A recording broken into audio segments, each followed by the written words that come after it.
পশ্চিমবঙ্গ রাজ্য প্রতিবন্ধী সম্মেলনের উদ্যোগে কালিয়াগঞ্জ শহরে উদ্দীপনার মধ্য দিয়ে পালিত হলো ঐতিহ্যবাহী রাখি বন্ধন উৎসব। বৃহস্পতিবার সংগঠনের উত্তর দিনাজপুর জেলা সম্পাদক উত্তম গুহের সুযোগ্য নেতৃত্বে এই সামাজিক কর্মসূচির আয়োজন করা হয়। দিনভর নানা অনুষ্ঠান ও জনসংযোগের মাধ্যমে কালিয়াগঞ্জের বিভিন্ন প্রান্তে সম্প্রীতির বার্তা ছড়িয়ে দেন সংগঠনের সদস্যরা।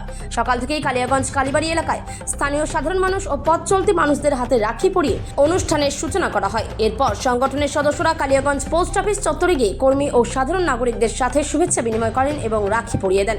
দিনের বিশেষ আকর্ষণ হিসেবে কালিয়াগঞ্জ থানায় উপস্থিত হয়ে কর্তব্যরত পুলিশ কর্মকর্তা ও কর্মীদের হাতেও সুরক্ষার স্মারক হিসেবে রাখি বেঁধে দেওয়া হয়। কালিয়াগঞ্জ থেকে অনুপ জয়সওয়ালের রিপোর্ট, বিগ নিউজ বাংলা।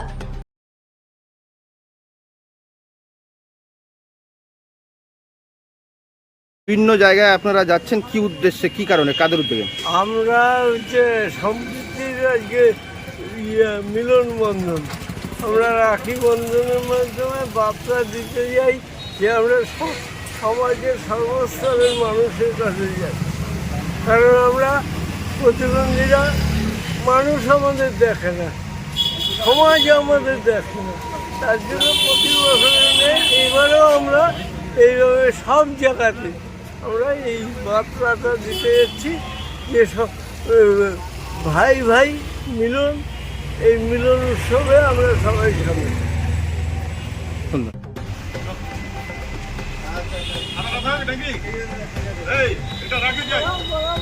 পড়া পড়া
ছবিটা রাখতে হবে।